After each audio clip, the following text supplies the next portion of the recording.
Silver play button বানিয়ে ফেললাম আর behind the scene তোমাদের দেখাবো না, সেটা কখনো হয়? আর এটা হচ্ছে আমার পুরাতন একটা জামা যেটা ছিঁড়ে গিয়েছিল, তার কাঁচগুলো আমি আর কুহু দুজনে খুলে নিয়ে গেছিলাম। সেটা দিয়ে আমরা বানাবো প্লে বাটন। আর এটা হচ্ছে একটা পুরানো বক্স, যেটা ওয়েস্টেজ ফেলে দেওয়ার মতো, সেই বক্সটাকে কেটে নিয়েছিলাম। আর সিলভার প্লে বাটন যেহেতু সিলভারের টাচ তো দিতেই হবে, সেই জন্য কুহুর সিলভার কালারের ক্যাডবেরির একটা কাগজ আমি অনেক দিন আগে রেখে দিয়েছিলাম। এই সিলভার প্লে বাটনটা তো পুরোপুরি ঘরেলু জুগাড়ে তৈরি করেছি আমি, 1 টাকারও কোনো কিছু কিন্তু কিনিনি।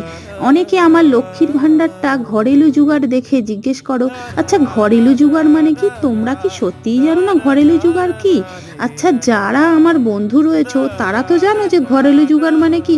তোমরা একটু কমেন্ট সেকশনে এসে বলে দিও তো তাদেরকে, যারা জানে না ঘরেলু জুগাড় মানে কি। তার প্লে বাটনে 10-এর মধ্যে কত নাম্বার দিতে চাও তোমরা?